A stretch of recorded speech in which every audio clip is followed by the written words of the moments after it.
So Studio 1.5 is here.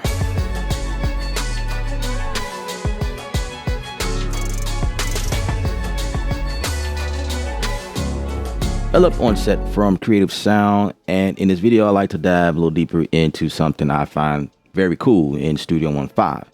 We now have support for Keyswitches. Keyswitches is not a new technology, but the support for it is pretty cool with what they did in Studio 1.5. What is Keyswitches? Keyswitches is the ability to change the articulation of an instrument within the same channel, the same instrument, without having several instances of an instrument to articulate several things. For instance, the contact player, which is one of the instruments I like using. And when I'm using strings, I'm able to articulate the staccato from the sustains or the pizzicato or the spiccato, you know what I mean? I'm able to change up, but everything is forefront and it's easy to see that. So let me show you how that works. So right here, I'm using contact. I'm using the string ensemble, my sustains, and here's my pizzicato or whatever I make it, because it's short, right? So what you have to do is, in the piano roll, there's these different windows here, these different sections, right? We're going to go to Keyswitches here, and there's a wrench icon that allowed me to go in. And so what I was able to do is set up Keyswitches.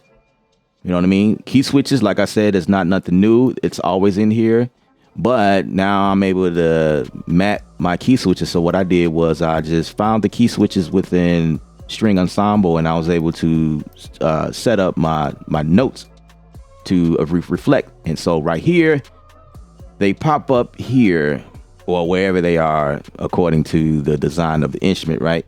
And I was able to save this as one of my presets. And so this is my string ensemble contact. So anytime I am working with contact, I can go here for this type of instrument. So the Keyswitches here is labeled by a red bar, or just above it, there's a red bar.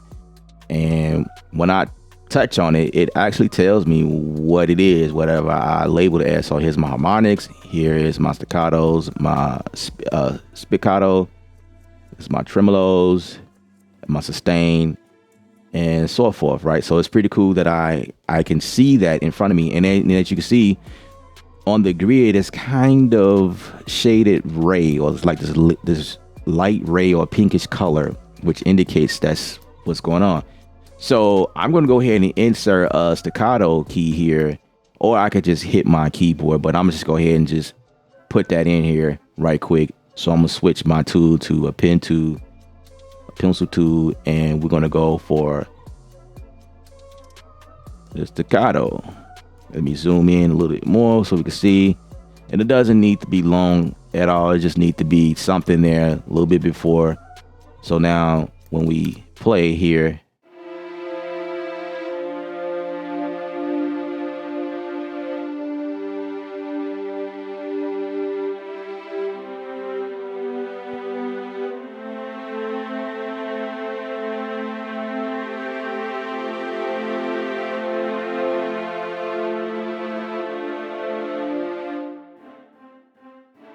right? So right there, I want it to change. I'm gonna go for a staccato. I'm gonna put that there.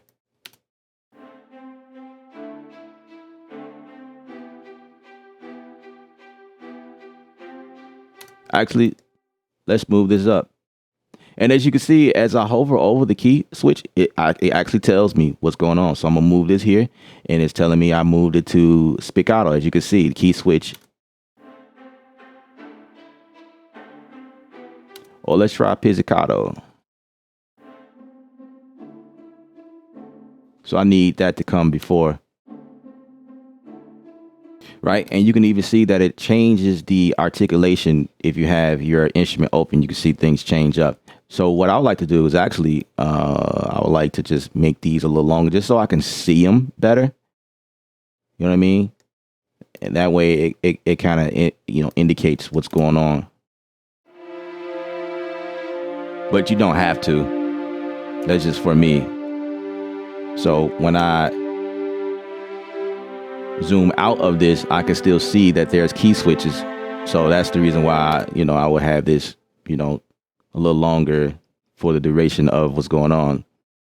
I could probably do it like this all the way here. The cool thing about this is that it also shows you what's going on even down here. So this is another indication. And again, like I was saying, like you don't have to have these extended. It kind of tells you, it extends it for you. So this is the duration of the sustain notes. And then right here is going to be Picasso or whatever you put there until you add another key switch. All right. So the other cool thing about this is if I need to make adjustments, changing the notes, or, select everything, say I wanted to, I don't know, make this an octave higher. So I'm going to select all of them. And of course, it looks as if it's selecting my sustain here, right? Because it's a note. It's still considered a note within this piano roll. So it's going to select it. But once I move this an octave higher,